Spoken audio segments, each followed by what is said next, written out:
Good morning, students.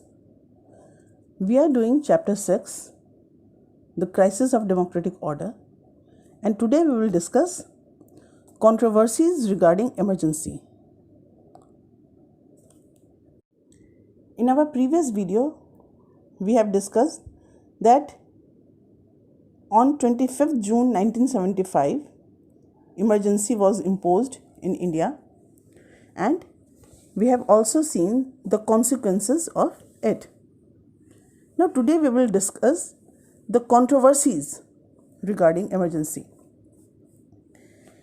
Emergency is one of the most controversial episode in Indian politics.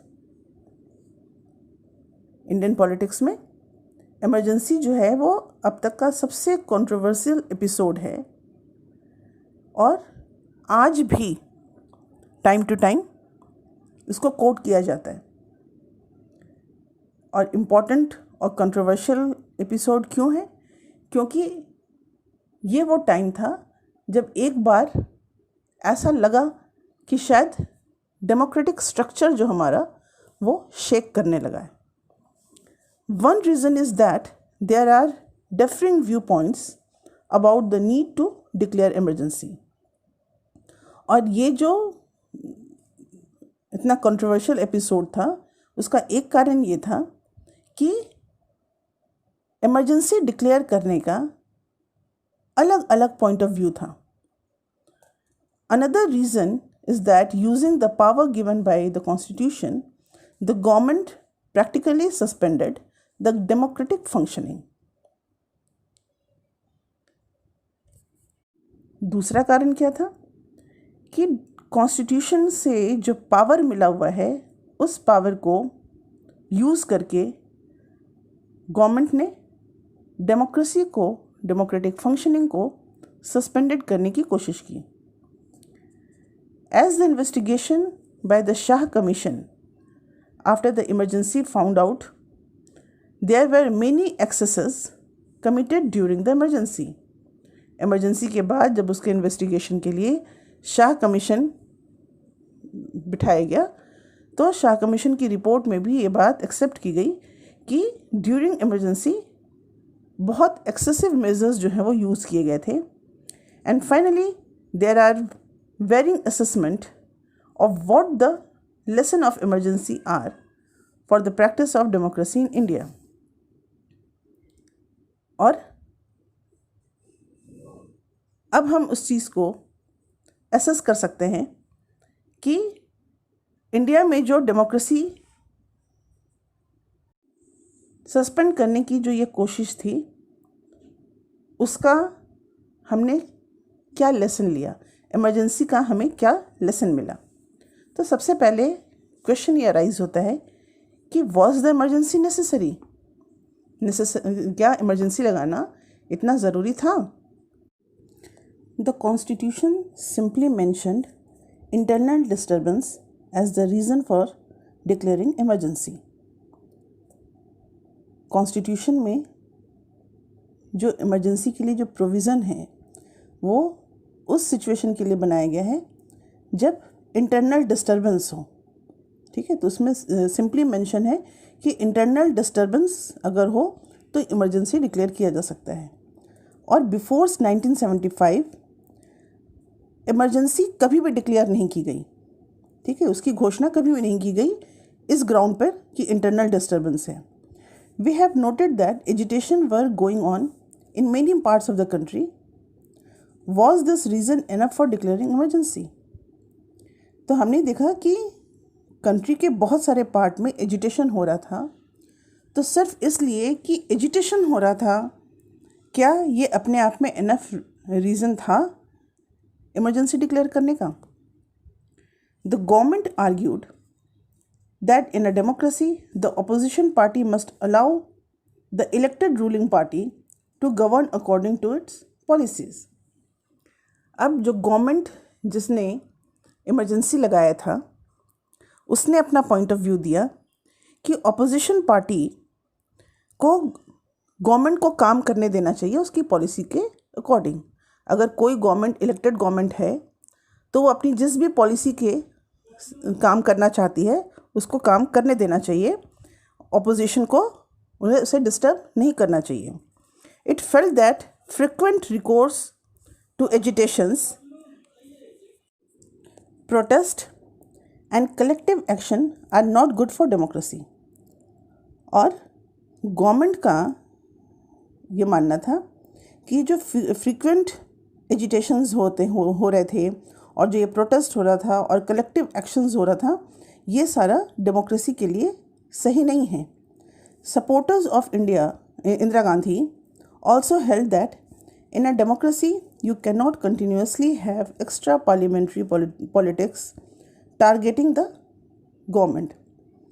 Indira Gandhi के जो supporters थे उन्होंने भी इंदिरा गांधी को सपोर्ट करते हुए कहा कि डेमोक्रेसी में आप हमेशा एक्स्ट्रा पार्लियामेंट्री पॉलिटिक्स को करते हुए ऑल द टाइम गवर्नमेंट को टारगेट करते रहना ये सही चीज़ नहीं है. और इससे क्या होता है, डिस्टर्बेंस क्रिएट होता है, जो गवर्नमेंट है वो डिस्ट्रैक्ट होती है और एडमिनिस्ट्रेशन से उसका ध्यान हट जाता है और वो पूरे टाइम लॉ एंड ऑर्डर को मेंटेन करने में ही लगी रहती है, कोई कंस्ट्रक्टिव वर्क नहीं कर पाती. सीधी सी बात ये कि ऑपोजिशन को इस तरह की प्रोटेस्ट और एजिटेशन नहीं करना चाहिए. गवर्नमेंट को चुपचाप उसका काम करने देना चाहिए, क्योंकि इससे गवर्नमेंट जो है वो डिस्ट्रैक्ट होती है और कंस्ट्रक्टिव वर्क नहीं कर पाती, पूरे टाइम लॉ एंड ऑर्डर को मेंटेन करती रहती है. और इस वजह से इमरजेंसी लगाना पड़ा, जो कि सही था. Indira Gandhi wrote in a letter to Shah commission that subversive forces were trying to obstruct the progressive programme of the government and were attempting to dislodge her from power through extra constitutional means. जब Shah commission का investigation बैठा तो इंदिरा गांधी ने उसमें अपना जो statement दिया, written statement, उसमें उन्होंने शाह कमीशन को लिखा कि जो सबवर्सिव फोर्सेस थीं वो गवर्नमेंट के जो प्रोग्रेसिव प्रोग्राम्स हैं उनको ऑब्स्ट्रक्ट करने की कोशिश करी थी, वो उन पर बाधा पहुंचाने की कोशिश करी थी और वो लगातार कोशिश करी थी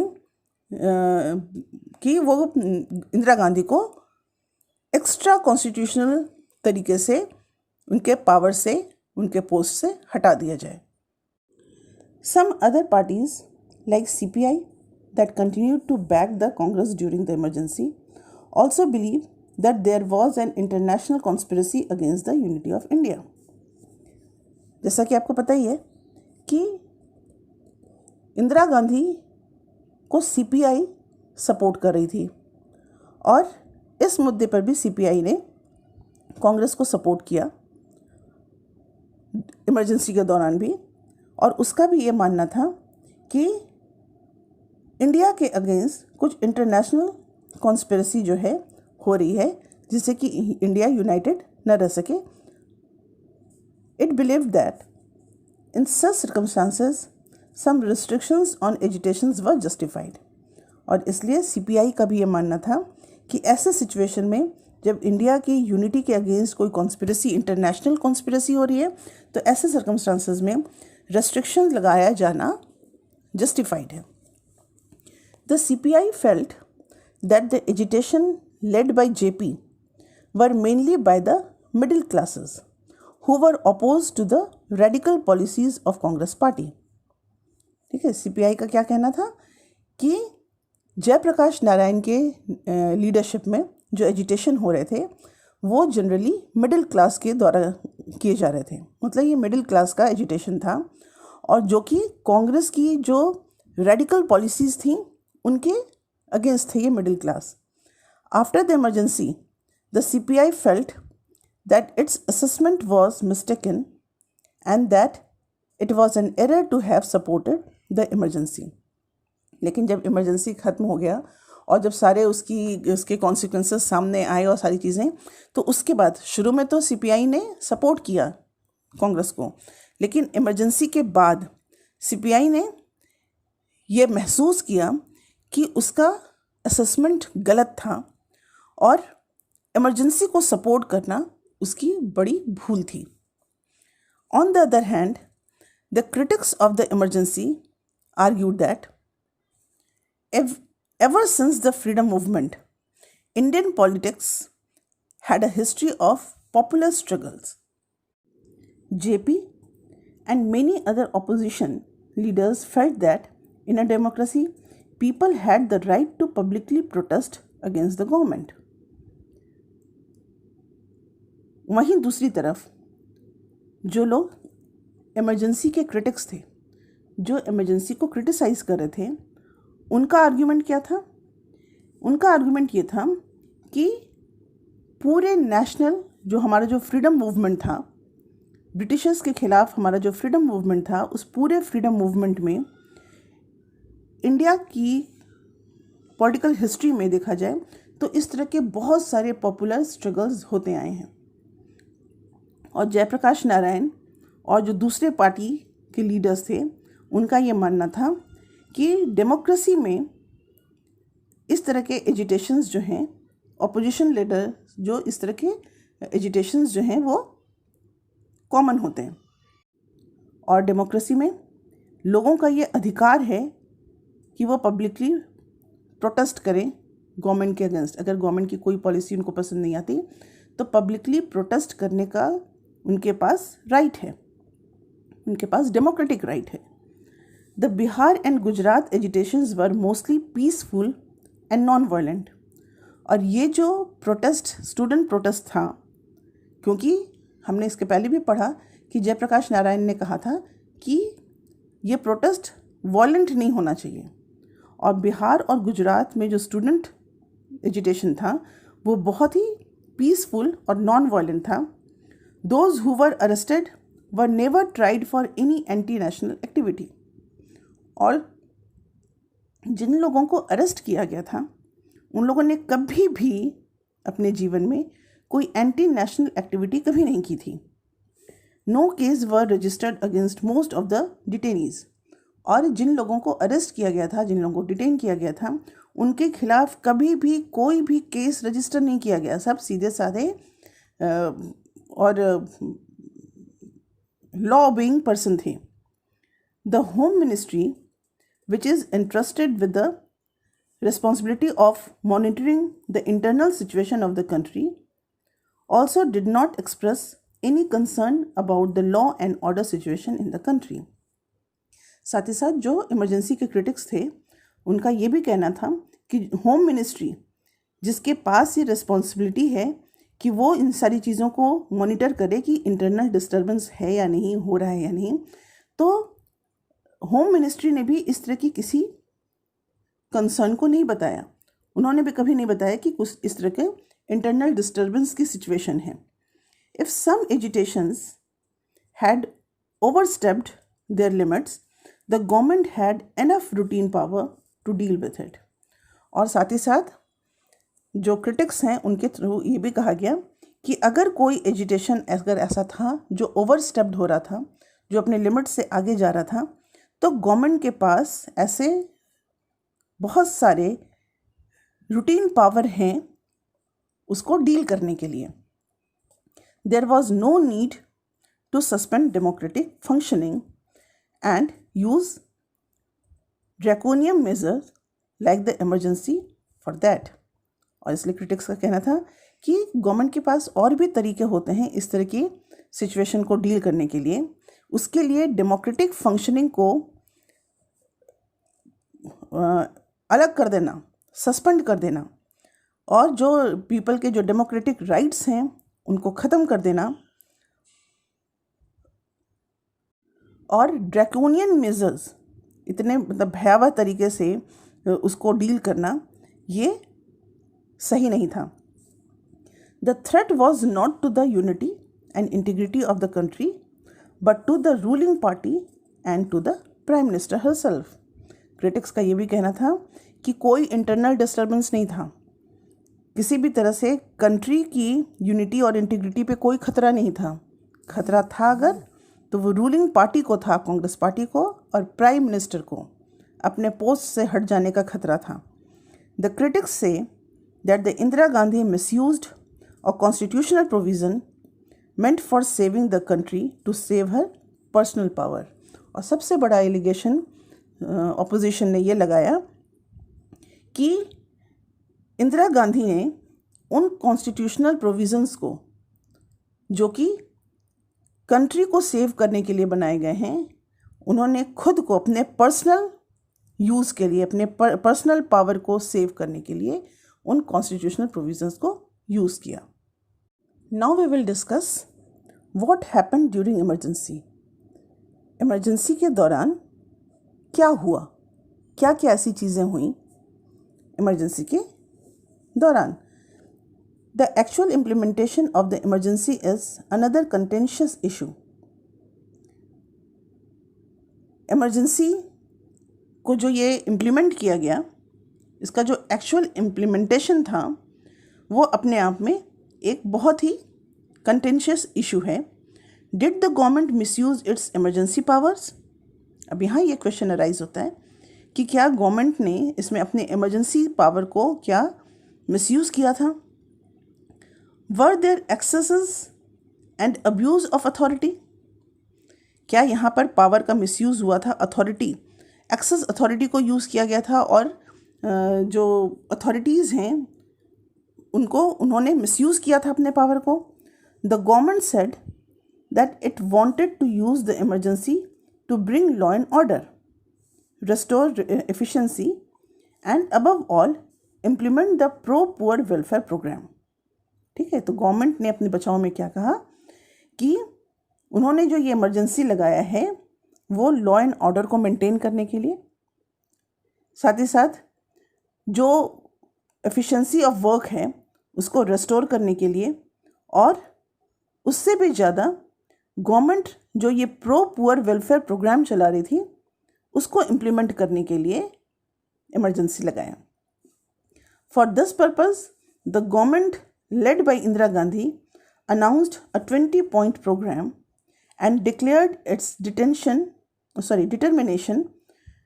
to implement this program. और अपने इस प्रो पुअर वेलफेयर प्रोग्राम को चलाने के लिए इंदिरा गांधी ने एक 20 पॉइंट्स प्रोग्राम, 20 सूत्रीय प्रोग्राम जो था उसको डिक्लेयर किया. Points program included land reforms, land redistribution, review of agriculture wages, workers' participation in management, eradication of bonded labor, etc. ठीक है, और इस प्रो पुअर प्रोग्राम जो उनका जो 20 सूत्रीय प्रोग्राम था उसको इम्प्लीमेंट करने के लिए गवर्नमेंट ने इतने सारे जो रिफॉर्मेटिव वर्क जो थे वो स्टार्ट किए थे. In the initial months after the declaration of emergency, the urban middle class were generally happy over the fact that agitations came to an end and discipline was enforced on the government employees. ठीक है, तो जब शुरू में जब emergency लगाई गई थी ना, तो just after declaration of emergency जो अर्बन मिडिल क्लास था वो बहुत ज़्यादा खुश था. इमरजेंसी लगने से बहुत ज़्यादा खुश था, क्योंकि कहीं ना कहीं उसको उम्मीद थी कि इससे जो एजिटेशंस हैं वो ख़त्म हो जाएंगे और मतलब कंट्री में डिसिप्लिन मेंटेन होगा, और गवर्नमेंट एम्प्लॉयज़ जो हैं वो भी डिसिप्लिन्ड हो जाएंगे, क्योंकि करप्शन वगैरह भी बहुत ज़्यादा बढ़ रहा था ना, तो उनको था कि गवर्नमेंट एम्प्लॉयज़ भी जो हैं वो डिसिप्लिन्ड हो जाएंगे. The poor and rural people also expected effective implementation of the welfare program that the government was promising. और जो पुअर पीपल थे वो लोग भी एक तरह से खुश थे. उनको लग रहा था कि गवर्नमेंट जो हम लोगों के लिए जो प्रो पुअर प्रोग्राम चलाने वाली है शायद वो भी अच्छे से इम्प्लीमेंट हो जाएगी. Thus, different section of society had different expectation from the emergency and also different viewpoints about it.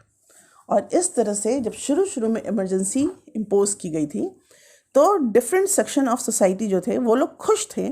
उनके अपने अपने एक्सपेक्टेशन थे कि अरे अब तो इमरजेंसी लगी है, अब तो ये हो जाएगा, अब हमारे भले का ये काम हो जाएगा, वो काम हो जाएगा. और इमरजेंसी को लेकर सबके अपने अपने डिफरेंट व्यू पॉइंट्स थे।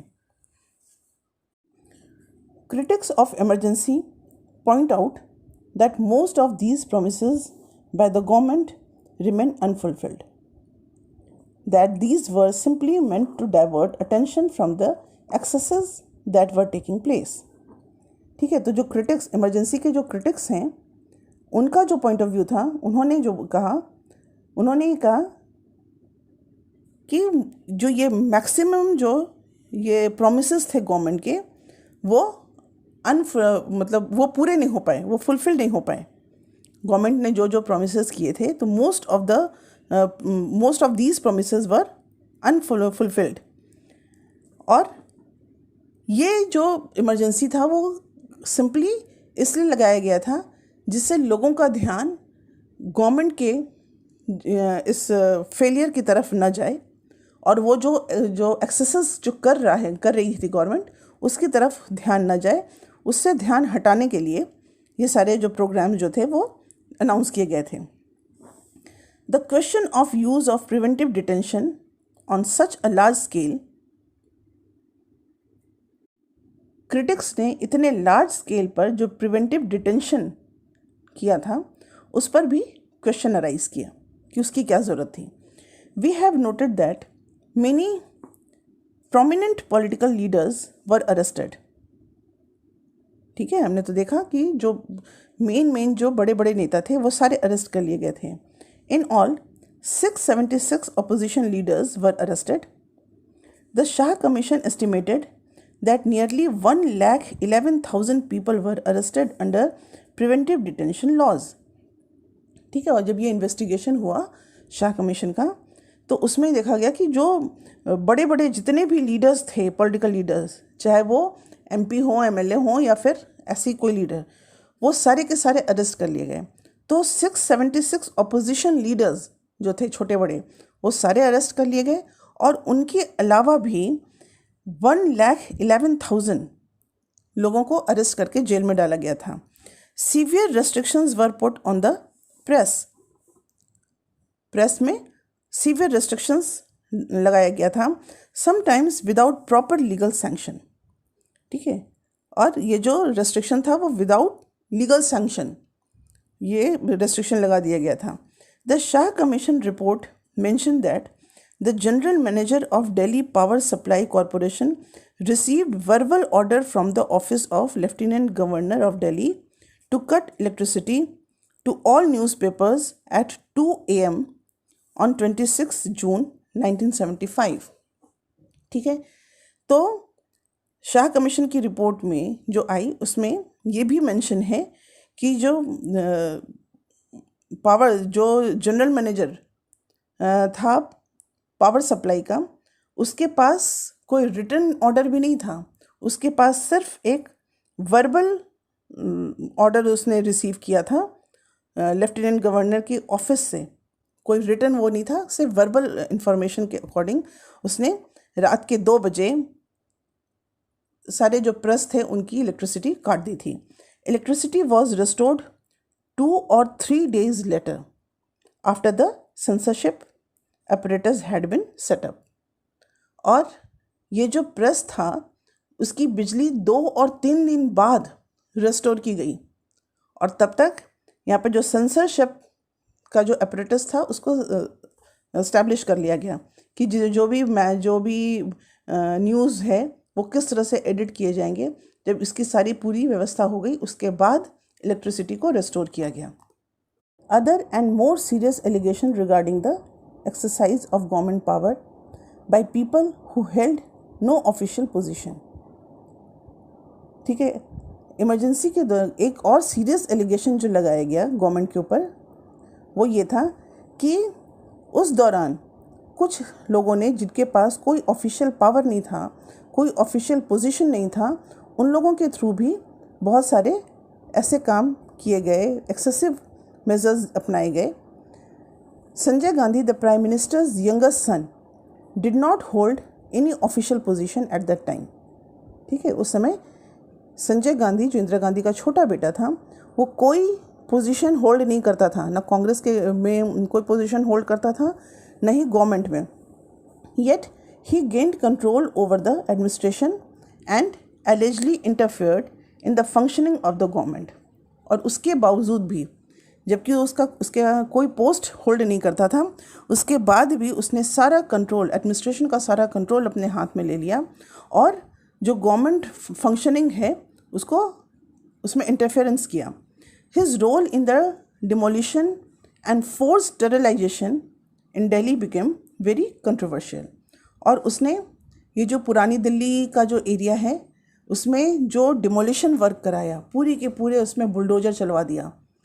ठीक है, तो ये जो डिमोलिशन का काम करवाया और साथ ही साथ जो नज़बंदी का काम करवाया, स्टरलाइजेशन का काम कराया, ये अपने आप में बहुत ज़्यादा कंट्रोवर्शियल था. Apart from the arrest of political workers and the restriction on the press, the emergency directly affected life of common people in many cases. Political workers के अरेस्ट के अलावा और जो प्रेस पे जो रेस्ट्रिक्शन लगाया गया था उसके अलावा the emergency directly affected life of common people in many cases. Emergency से जो कॉमन पीपल की लाइफ भी कई तरीके से अफेक्टेड हुई थी. Torture and custodial death occurred during the emergency. और कस्टोडियल डेथ, बहुत लोगों पर को टॉर्चर भी किया गया और बहुत जगह पर जहाँ पर इनको डिटेन किया गया था वहाँ पर कस्टडी में बहुत सारे लोगों की डेथ भी हो गई. Arbitrary relocation of poor people also took place. ठीक है, मनमाने ढंग से गरीबों को एक जगह से हटाकर दूसरी जगह भेज दिया गया. उनको ना तो कंपनसेशन, उनके घरों को तोड़ दिया गया, उनको कंपनसेशन भी नहीं दिया गया. And over enthusiasm about population control led to cases of compulsory sterilisation. और संजय गांधी ने जो स्टेरिलाइजेशन का जो ये किया था, पॉपुलेशन कंट्रोल करने का जो ये एंथुजियाज्म था, जिसकी वजह से इन्होंने स्टेरिलाइजेशन का वो चलाया था कैंपेन, तो उसमें बहुत सारे ऐसे लोग जो कि बूढ़े थे या बच्चे थे उनको भी स्टरलाइज किया गया था. ठीक है, तो these instances show what happen when the normal democratic process is suspended. और ये अपने आप में एक सबसे बड़ा उदाहरण है कि जब नॉर्मल डेमोक्रेटिक फंक्शंस जो हैं जब वो सस्पेंड हो जाते हैं तो किस तरह की आर्बिट्रेरीनेस देखने को मिलती है, किस तरह की चीज़ें जो हैं वो एक्सेसिव मेजर्स जो हैं वो यूज़ किए जाते हैं. ये इसका एक बहुत बड़ा एग्जाम्पल था. Now we will discuss lessons of the emergency. What lessons we got from emergency. The emergency at once brought out both the weaknesses and the strength of India's democracy. अगर हम इमरजेंसी से हमें क्या lesson मिला, अगर हम उसकी बात करें तो इमरजेंसी से इंडियन डेमोक्रेसी का दोनों पार्ट, हमारी वीकनेसेस और हमारा स्ट्रेंथ, दोनों ही उभर कर सामने आया. Though there are many observers who think that India ceased to be democratic during the emergency, it is noteworthy that normal democratic functioning resumed within a short span of time. Thus, one lesson of emergency is that it is extremely difficult to do away with democracy in India. हालांकि बहुत सारे observers जो उनका ये मानना था कि emergency के दौरान जो हमारा जो डेमोक्रेटिक सेटअप है वो सीज़ हो जाएगा, वो ख़त्म हो जाएगा. लेकिन हमारी कंट्री में इमरजेंसी बहुत जल्दी ही जो डेमोक्रेसी है वो रिस्टोर हो गया. डेमोक्रेटिक फंक्शनिंग जो था वो बहुत जल्दी रिज्यूम हुआ, बहुत कम समय के अंदर ही. और इस तरह से हमने एक चीज़ जाना कि इंडियन डेमोक्रेसी में डेमोक्रेटिक फंक्शनिंग को रिमूव करना ये बहुत ही मुश्किल है. Secondly, it brought out some ambiguities regarding the emergency provision in the constitution that have been rectified. Emergency की वजह से जो कॉन्स्टिट्यूशन में के प्रोविज़न में एक एम्बिग्विटी थी, जिसकी वजह से इमरजेंसी प्रोविज़न्स को जिसका सहारा लेकर लगाया गया था, उसको रेक्टिफाई कर लिया गया. Now internal emergency can be proclaimed only on the ground of armed rebellion, and it is necessary that the advice to the president to proclaim emergency must be given in writing by the union cabinet. इसके पहले क्या हुआ था कि internal disturbance का सहारा लेकर emergency लगाया गया था, और वो भी वर्बल प्रोक्लेमेशन था प्रेसिडेंट का. और अब इस एम्बिग्विटी को ख़त्म करके अब ये प्रोविज़न बना दिया गया कॉन्स्टिट्यूशन में कि इंटरनल इमरजेंसी तभी प्रोक्लेम किया जा सकता है, उस ग्राउंड पर ही प्रोक्लेम किया जा सकता है जब आर्म्ड रिबेलियन जैसे सर्कमस्टांसेस हों. और ये प्रोक्लेमेशन प्रेसिडेंट जो है वो यूनियन कैबिनेट के रिटन एडवाइस पर ही करेगा. Third, the emergency made everyone more aware of the value of civil liberties. ठीक है, इमरजेंसी की वजह से जो लोग थे वो अपने सिविल लिबर्टीज़ को लेकर अब और ज़्यादा अवेयर हो गए. The courts too have taken an active role after the emergency in protecting the civil liberties of the individuals. और साथ ही साथ कोर्ट्स भी जो थे वो भी उन्होंने भी अपना एक्टिव रोल प्ले करना शुरू किया लोगों की सिविल लिबर्टीज़ को प्रोटेक्ट करने के लिए. This is a response to the inability of judiciary to protect civil liberties effectively during the emergency. During emergency हमारी जुडिशरी इफ़ेक्टिवली कंट्रोल नहीं कर पाई थी सिविल लिबर्टीज़ को प्रोटेक्ट करने के लिए, और इसलिए बहुत सारे जो सिविल लिबर्टीज़ ऑर्गेनाइजेशंस थे वो अब सामने आए. However the critical years of emergency brought many issues that have not been adequately grappled with. We have noted in this chapter that there is a tension between routine functioning of a democratic government and the continuous political protest by parties and groups. हालांकि emergency का जो critical year था उसने बहुत सारे ऐसे critical issues को सामने लाया जिसको कि बहुत एडिक्वेटली जिसको कि सॉल्व नहीं किया जा सकता.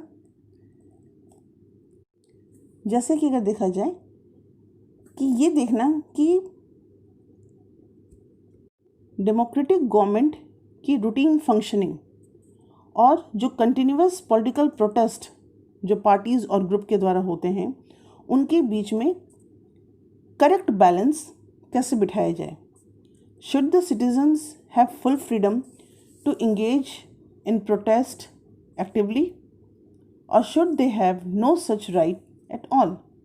क्या जो सिटीजन्स हैं उनको ये राइट है कि वो इस तरह से एक्टिवली प्रोटेस्ट कर सकें, और या फिर उनको इस तरह के कोई राइट्स नहीं हैं. What are the limits to such a protest, और अगर उनको ये राइट है तो उसका लिमिट क्या है, इस तरह के प्रोटेस्ट की का लिमिट क्या है. Secondly, the actual implementation of the emergency rule took place through a police and administration. These institutions could not function independently. They were turned into political instrument of the ruling party, and according to the Shah Commission report, the administration and the police became vulnerable to political pressures. This problem did not vanish after the emergency. साथ ही ये भी देखा गया कि जो emergency का actual implementation था वो पुलिस और एडमिनिस्ट्रेशन के थ्रू ही किया गया, और ये जो इंस्टीट्यूशंस हैं पुलिस जो इंस्टीट्यूशन है वो इंडिपेंडेंटली फंक्शन नहीं कर पाती. और ये पॉलिटिकल इंस्ट्रूमेंट बन जाती हैं गवर्नमेंट की। शाह कमीशन की भी जो रिपोर्ट आई थी उसमें यही कहा गया कि पुलिस और एडमिनिस्ट्रेशन दोनों ही कहीं ना कहीं पॉलिटिकली प्रेशराइज्ड हो गए थे इमरजेंसी के दौरान। और हम ये भी देखते हैं कि इमरजेंसी के बाद भी ये प्रॉब्लम जो है पूरी तरह से वैनिश नहीं हुई है। पुलिस को गवर्नमेंट का पॉलिटिकल इंस्ट्रूमेंट बनने से अभी भी रोका जाना मुश्किल सा प्रतीत होता है।